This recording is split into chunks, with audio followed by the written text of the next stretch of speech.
Chad. Hi. Hey, just went. I Hi, Susan. Hi. Susan. Hi. Let's go ahead and get started this morning. Scott, would you ask someone to give the opening prayer today, please? Yeah. Who can name the different plates that the Book of Mormon came from?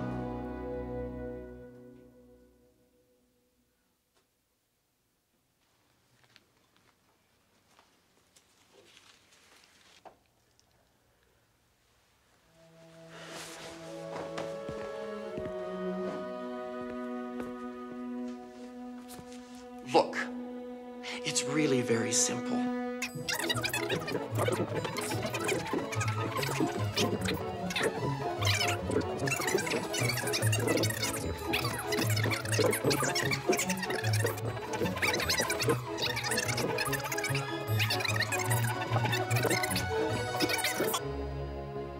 Any questions?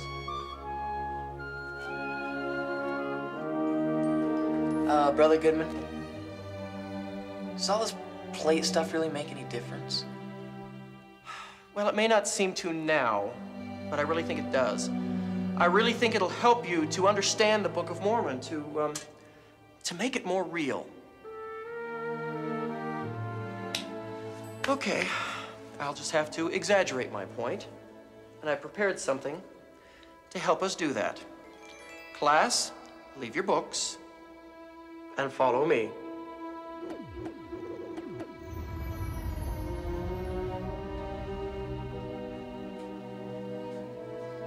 Well, come on, we haven't got all day.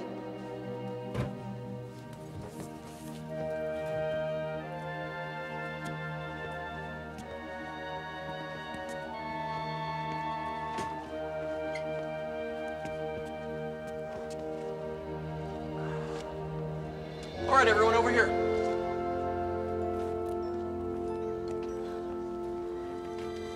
Try to stay together. Watch your steps. Come on. Let's see. Oh my gosh. All right. Now, I've prepared this little demonstration to help us. Everything I'm going to show you may not be exactly to scale, but I think you'll get the right idea. All the clues we need to help us understand how the Book of Mormon was put together are contained right here inside the Book of Mormon. Chad, Scott, would you open the Book of Mormon to the title page, please? Sure. There it is.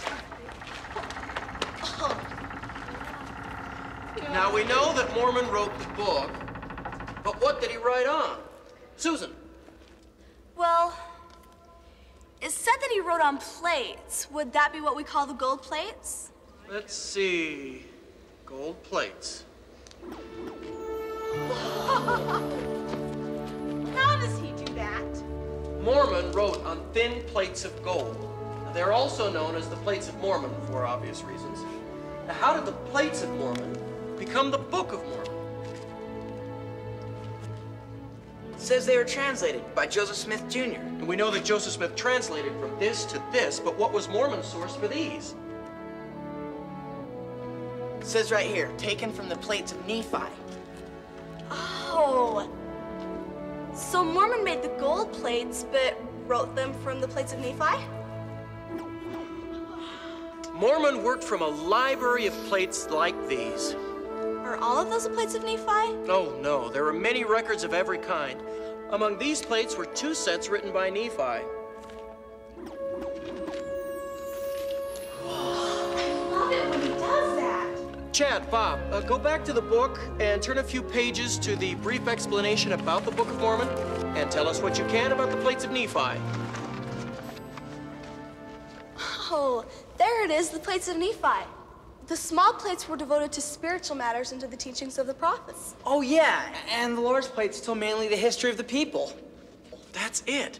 See, you already knew this. Wait, I have a question. Why did Nephi make 2 different records? I mean, they cover the same time period. Why didn't they just make them into one? Good question, Scott. I'll let Nephi answer this one.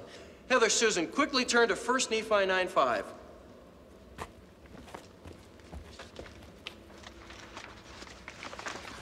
Yeah, Heather, would you read verse 5 loud enough for all to hear? Wherefore the Lord hath commanded me to make these plates for a wise purpose in him, which purpose I know not. You mean Nephi didn't even know? Just that the Lord wanted him to? That's right. But today we know why. Let's go find out.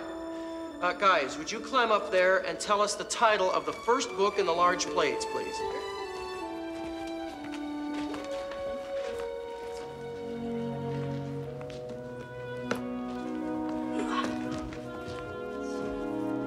Okay, the Book of Lehi.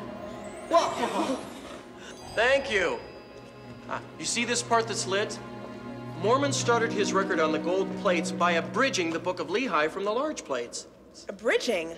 Well, yes. In other words, he quoted, paraphrased, and shortened what was there and wrote it here as he was inspired by the Lord. Wait a minute, Brother Goodman.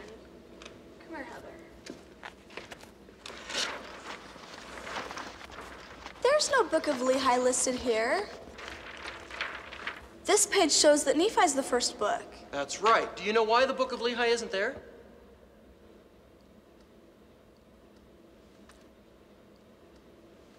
You remember the 116 pages?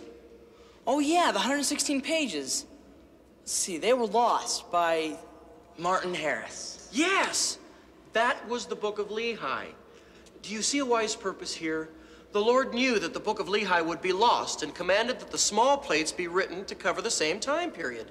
I knew that. All right, let's turn past the Book of Lehi and see what's next. Boys, please.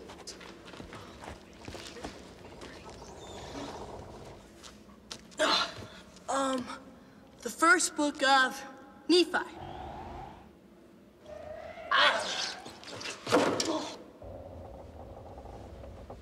Hey, wait a minute.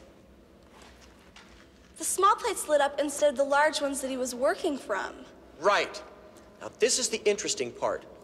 Even though the 116 pages of the Book of Lehi were taken from the large plates, Mormon next goes to the small plates. Now, all the books from Nephi to the Book of Omni come from the small plates. Wait, how do we know that? Well, Mormon himself explained what he had done here in the Words of Mormon, which is a brief explanation to tie the small plates to the rest of the record. Oh, I get it. So everything listed before the Words of Mormon came from the small plates. That's right, but... And let me guess, everything after the Words of Mormon was abridged from the large plates in Nephi? Almost. After inserting the small plates and writing his explanation in the Words of Mormon, Mormon does go back to the large plates and abridges this portion of the book from Mosiah to 4th Nephi. See? And at this point, Mormon finishes his work. Now, what do you think he does next? Scott. Well, he must have written about his own lifetime or something like that. Well, the Book of Mormon. He wrote the Book of Mormon. Sure. He's finished abridging the large plates and closes with his own experiences and his own testimony for the people of our day. Any questions? Well, yeah. What about these last two books? Aha. Look at the gold plates, and you'll see that there are still some writings we haven't accounted for. Now look back at the page and tell me, where did this portion of the book come from? Bob? Well, the Book of Ether comes from the plates of ether, right? Right. I've got to try this! Oh, Heather, I'm impressed. Not bad. How did you get hold of this? Good job. The plates of ether were abridged here, and then, of course, translated here as the Book of Ether.